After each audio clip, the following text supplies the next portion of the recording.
কয়েকজন ব্যক্তিকে বিদেশ থেকে ভাড়া করে এনে দেশ চালানো যায় না, এজন্য জনগণের প্রতিনিধি নির্বাচন প্রয়োজন বলে মনে করেন বিএনপি মহাসচিব মির্জা ফখরুল ইসলাম আলমগীর। সকালে জাতীয় প্রেস ক্লাবে জিয়া পরিষদের আলোচনা সভায় এ কথা বলেন তিনি।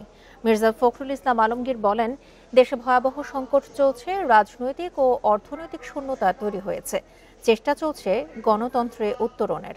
তবে রাতারাতি সংস্কার হয় না, কয়েকটি বৈঠক করে এটা সম্ভব না, একটা প্রক্রিয়ার মধ্য দিয়ে সংস্কার করতে হবে।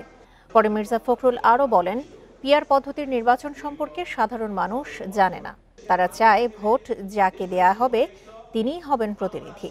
এ সময় দলের নেতাকর্মীদের উদ্দেশ্যে তিনি বলেন, পত্রিকা খুলে বিভিন্ন ধরনের খবর আসে যা বিএনপির রাজনীতির সঙ্গে যায় না, দলের কর্মীদের অবশ্যই সৎ হতে হবে।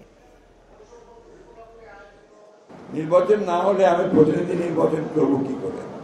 আর প্রতিনিধি নির্বাচন না হলে সে পার্লামেন্টে যাবে কি করে? পার্লামেন্টে না গেলে জনগণের শাসনটা প্রতিষ্ঠিত হবে কোত্থেকে? কয়েকজন ব্যক্তিকে দেশ বিদেশ থেকে ভাড়া করে নিয়ে এসে কি দেশ চালানো যায়? যায় না।